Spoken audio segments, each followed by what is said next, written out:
Welcome. My name is Adrien. Today we will be discussing three of some of the most prominent unsolved cases in the Caribbean. Disappearance of visually impaired student Jasmine Deen. Location: Jamaica, University of the West Indies. Jasmine Deen, a blind student at the University of the West Indies, UWI, vanished on February 27, 2020. The last sighting of her was near the UWI campus, where she entered a taxi at the Irvin Hall gate sometime before 10 p.m. that Thursday. Jasmine never made it home that fateful evening. Law enforcement authorities are grappling with the case, considering the time frame of her disappearance. While it could potentially be a homicide, Jasmine is officially declared missing until further legal steps are taken. On April 24th, two persons of interest were arrested in connection with Jasmine Deen's unfamiliar disappearance. The suspects, identified as 40-year-old Tamar Henry, also known as Braff or Lavish, from Bull Bay, St. Andrew, and 36-year-old Gregor Wright, known as G, were found in possession of Jasmine's phone and bank cards. However, Senior Superintendent Lindsay asserts that there isn't enough evidence yet to charge the suspects with Jasmine's possible murder. During the initial phase of Jasmine's disappearance, social media buzzed with speculation about the person who transported her from the campus back gate.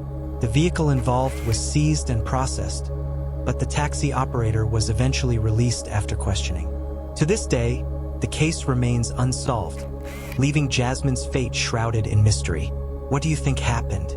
Mystery surrounds Christina Adsett in Pinal. Location: Pinal, Trinidad and Tobago. Christina Adsett, a resident of Suchet Trace in Pinal, was last seen on September 11th, diligently cleaning the front of her property. 2 days later at 7 p.m., her concerned relative contacted the Pinal police after visiting her home and discovering that she was nowhere to be found. The back door was reportedly open, with no signs of forced entry. Curiously, her cell phone and car keys remained inside the house. Christina's property served as both her residence and her business.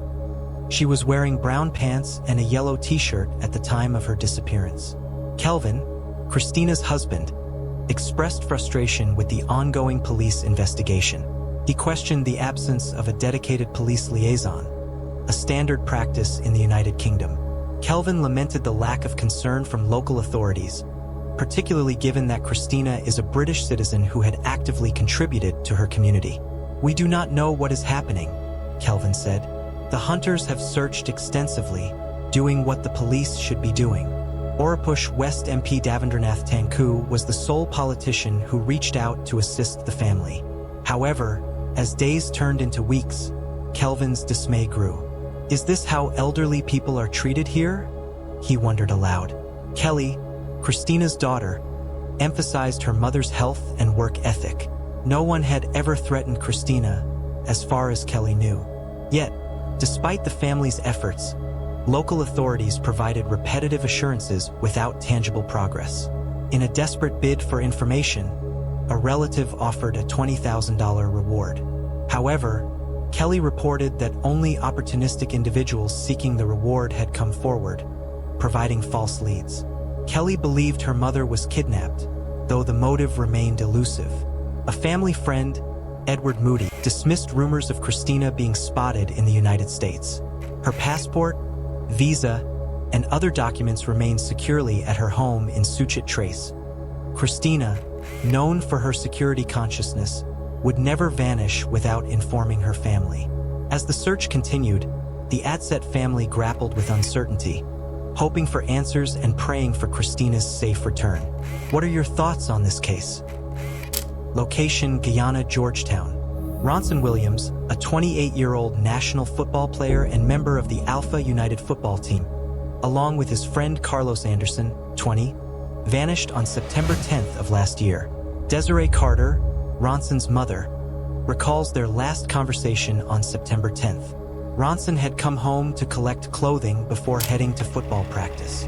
He mentioned visiting a girlfriend in Sofia before the match. As he drove off, Anderson sat in the front passenger seat of the car. Reports suggest that a dark-colored vehicle followed behind them. In an earlier interview, Carmelita recalls calling Carlos's cell phone on that ominous night. Around 9 o'clock, He said he was at Tasha's. After that, the phone went to voicemail. She continued receiving voicemail messages until December 2015, when the device appeared disconnected or turned off. Investigators later were told that Williams and Anderson were apparently abducted outside Ronson's Bent Street home.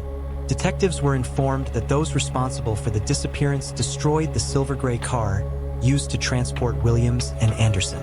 Both mothers insist they've never heard anything unsavory about their sons. Carmelita emphasizes, "A mother can't know everything her son does.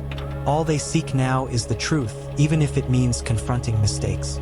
The family offers a reward for credible information related to the disappearance of Ronson and Carlos. What are your final thoughts about what happened in this case? The times we live in are scary, aren't they?